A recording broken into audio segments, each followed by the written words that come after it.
Yauwa, ga yadda yake amfani da Twitter. Bayan mutum ya yi login, nan ne wajen details ɗin shi. Nan kuma wajen daƙa abun nan ne. Misali ina son sa, kace in sa wani abu a bio ɗina sai in taɓa kan profile.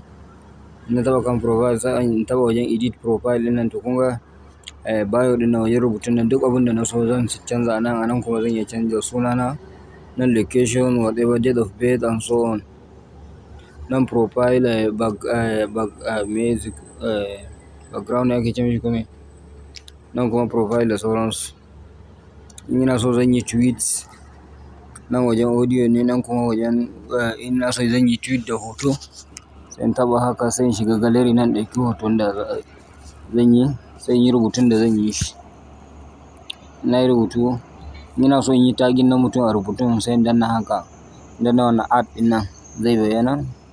Sunan mutum zai bayyana in na rubuta sunansa daidai zai bayyana sai in yi abun nan ɗin.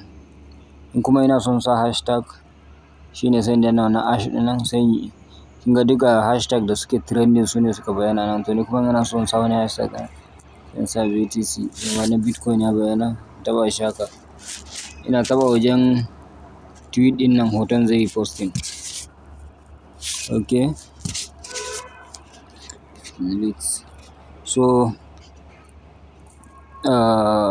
let's see. Nan wajen liking ne. Nan kuma nan shine retweet na saman nan. Ina haka na gama retweet. Nan kuma quotes. Shi ma kaman retweet ne amma shi za a iya haɗa shi da reply. Ta yadda in ina so aka ce in rubuta wani abu zan rubuta nan. Amma ina so in yi tagging ɗin mutum shi ma zan iya yi. Haka sai in rubuta sunan mutum. Sai in sa sunan mutum. Sai in sa sunan mutum. Ina son sa hashtag shi ma zan iya sawa.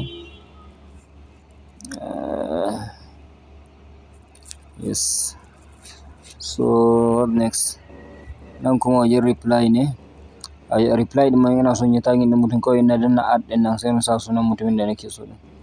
Shikenan. In ina son yin reply da rubutu sai in yi rubutun. Sai in danna reply ɗin nan na sama. Kuma ina son sa hashtag shi ma haka. To dai shine dai a takaice yadda ake amfani da Twitter.